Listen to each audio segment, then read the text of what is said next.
Through the financial support of a NAM program grant, 11 music education students were competitively selected to participate in the 3rd Annual Music Technology Leadership Academy, held in association with the 2014 Time and Texas Music Educators Conference. The Music Technology Leadership Academy is a program for pre-service music education majors that provides training on instructional strategies for using technology to reach a critical student population within secondary music education, the nationally estimated 80% of students who do not participate in traditional music ensembles.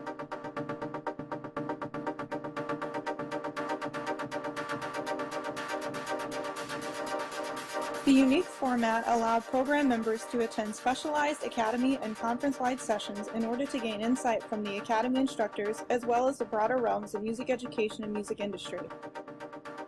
Attendees were also given opportunities to network and participate in several collaborative activities focused on the development of methods for utilizing technology to reach non-traditional music students. The Academy was led by Dr. Rick Dahmers, and virtual sessions were led by Drs. David B. Williams and B.J. Mansell.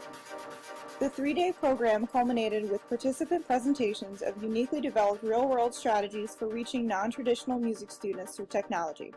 Following the conclusion of the Music Technology Leadership Academy, participants were asked to reflect and discuss their main takeaways from the program. This experience has given me a lot of ideas about different ways of implementing technology. So many options for me to have to educate.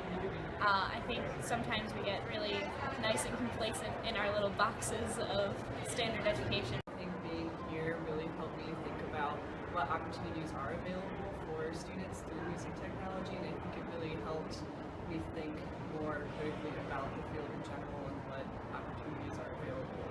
In a notation-based kind of composition class, you could have students create music that went with the story of Romeo and Juliet, and then you could incorporate the 20% the traditional music ensembles that could record that, and you could have a music production class record those kids performing this new music to Romeo and Juliet, and then you could have a more video production-based non-traditional music class come up with some sort of video that fit the soundtrack. So technology is so accessible for people with disabilities, for people without disabilities, and it'd be phenomenal if we could bridge the gap between people with disabilities and people without disabilities using technology and using internal leadership within the school systems.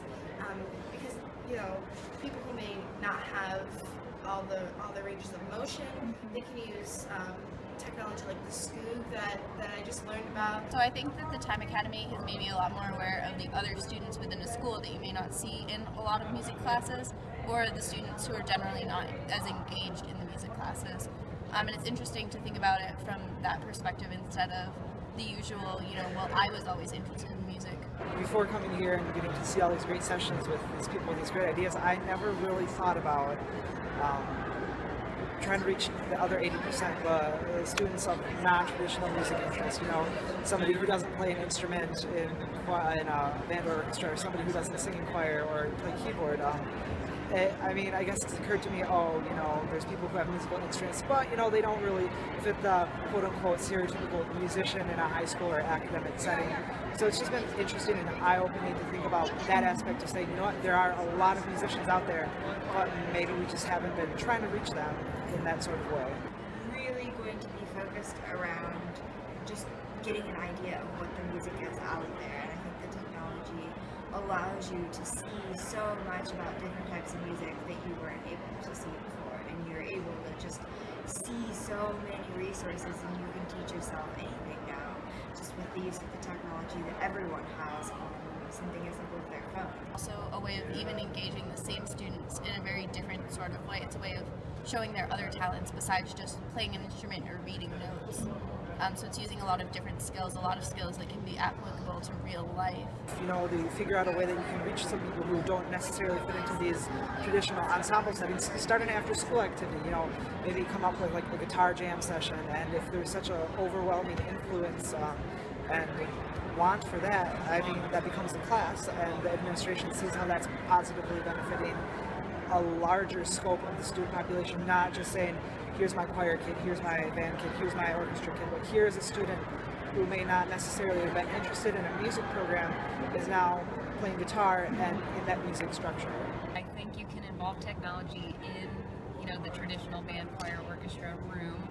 So I see my orchestra room looking very different than most traditional orchestra rooms. Is the possibilities that exist in this new frontier of education, where we're taking a new level of experiential learning, a new level of processing, a new level of reaching and creating engagement and interest in those that aren't necessarily feeling engaged and feeling left out and feeling like music is not for them. But what is more universal than music?